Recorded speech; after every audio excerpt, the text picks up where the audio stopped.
Hello viewers, வணக்கம் and welcome back to my channel. இன்னைக்கு எபிசோடுக்கான ப்ரோமோ என்ன அப்படின்றத பார்க்கலாம். ரத்னா, பரணி இவங்க 2 பேரும் வாசலில் கோலம் போடுறாங்க.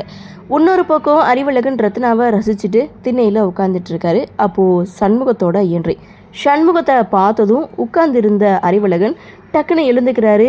என்ன நீ இப்படி எழுந்துக்கிற, என்னாச்சு அப்படின்னு சொல்லி கேட்க, உங்களை பார்த்ததும் ஒரு மரியாதை தான் அப்படின்னு சொல்லும்போது, மரியாதை மனசில் இருந்தால் போதும் அப்படின்னு சொல்லிட்டு சண்முகம் பரணிக்கிட்ட காஃபி கேட்குறாங்க. அப்போது பரணி, நாங்களாம் சும்மாவாக இருக்கோம், வேலை பார்த்துட்ருக்கோம், உன் தங்கச்சி வீரா கிட்டே போய் காஃபி போட்டு தர சொல்லு அப்படின்னு சொல்ல, என்ன நீ புரியாமல் பேசுகிற, அவள் டியூட்டிக்கு கிளம்பணும்ல அப்படின்னு சண்முகம் ஒரு பக்கம் சொல்ல, அவள் மட்டும்தான் வேலை பார்க்குறாளா, நாங்களாம் வெட்டியாக தான் உட்காந்துட்ருக்கோமா, நாங்கள் தானே வேலைக்கு போகிறோம், வீட்டில் இருக்க வேலையெல்லாம் பார்க்குறோம், அப்புறம் என்ன அப்படின்னு சொல்லி சண்முகத்தோட சண்டைக்கு போக, அப்போது ரத்னா இருன நான் காஃபி போட்டு எடுத்துகிட்டு வரேன் அப்படின்னு சொல்லிட்டு ரத்னா போகும்போது ரத்னாவை பரணி தடுக்கிறாங்க.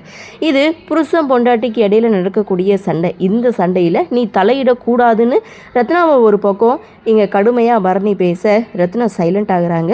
ஸோ அந்த பக்கம் சண்முகம், உங்ககிட்ட காஃபி குடிக்கிறேன்னா என்ன, இங்கே என்ன ஊரில் கடையா இல்லை, எத்தனையோ இட்லி கடை, எத்தனையோ காஃபி கடை, நான் அங்கே போய் குடிச்சுக்கிறேன் அப்படின்னு சொல்லிட்டு சண்முகம் அங்கேருந்து போகிறாங்க. ரத்னா பரணியை முறைச்சிட்டு நின்றுட்டுருக்காங்க. இதோட இந்த ப்ரொமோவை முடிச்சிருக்காங்க. ஸோ என்ன நடக்க போகுதுன்னு தெரியலை, இருந்தாலும் என்ன நடக்குது, என்ன மாதிரி என்ன சுவாரஸ்யத்தோட கதைகளை நகர்வை கொண்டு வராங்க அப்படின்றத நாமளும் பொறுத்திருந்து பார்க்கலாம். இந்த ப்ரோமோ பற்றின உங்களுடைய கருத்தை வழக்கம்போல கமெண்ட் செக்ஷனில் பதிவு பண்ணுங்கள். இந்த வீடியோ உங்களுக்கு பிடிச்சிருந்தால் லைக் பண்ணுங்கள், ஷேர் பண்ணுங்கள், மறக்காமல் நம்ம சேனலை சப்ஸ்கிரைப் பண்ணிக்கிறீங்கன்னு சொல்லி இந்த வீடியோவிலிருந்து விடைபெறுகிறேன். நன்றி, வணக்கம்.